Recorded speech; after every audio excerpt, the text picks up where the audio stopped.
Hey there, folks. I wanted to come on here and talk to you guys a little bit about women's rights because, from my understanding, those are women's.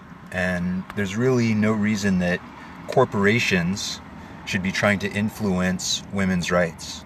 And, what we see happening right now in the United States is a massive push on behalf of corporations to keep women away from their rights.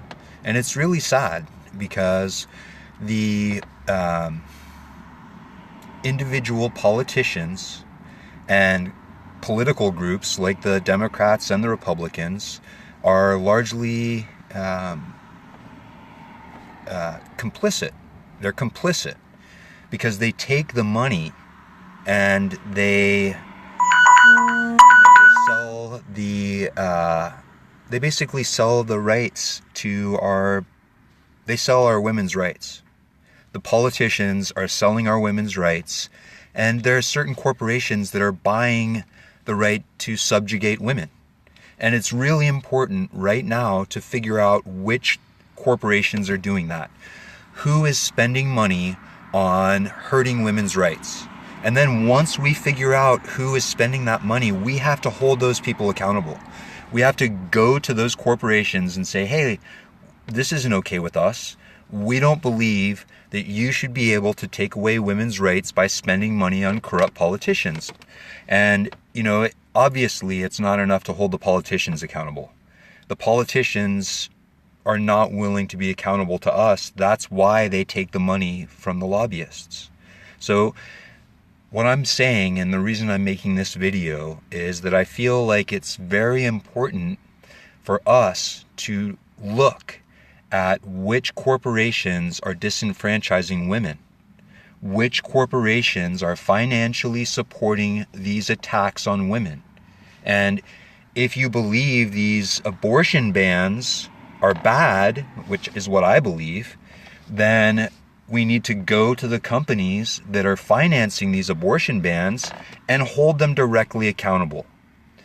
So in my newsfeed today, I saw a list of 6 corporations who are actively spending money to disenfranchise women. You have to go and take a look, but from memory, AT&T, Coca-Cola, Aetna,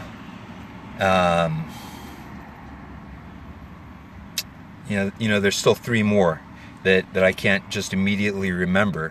But these are companies that are purposefully spending money to finance these abortion bans. And, some of the ones that I know from before, Domino's Pizza is fiercely anti-abortion, and they spend a lot of money attacking women's rights. And, we just can't stand by for this anymore. We can't just finance the attacks on women's rights. And that's basically what it comes down to. When you go and spend money, which I spend my money on these companies myself, and I feel horrible about it. When we go and spend money on these companies, then what we're doing is we're financing our own disenfranchisement. We are spending money and giving it to the people who will then spend that money to limit our freedoms. So I just wanted to address that and make it a point. I want each of you who sees this, make it a point to address the corporations who are attacking women's rights. If you know which corporations are attacking women's rights, go to those corporations and make them accountable. And with all that said, I'm going to let you guys go. Hope you have a great rest of your day out there, and I'll talk with you again very soon.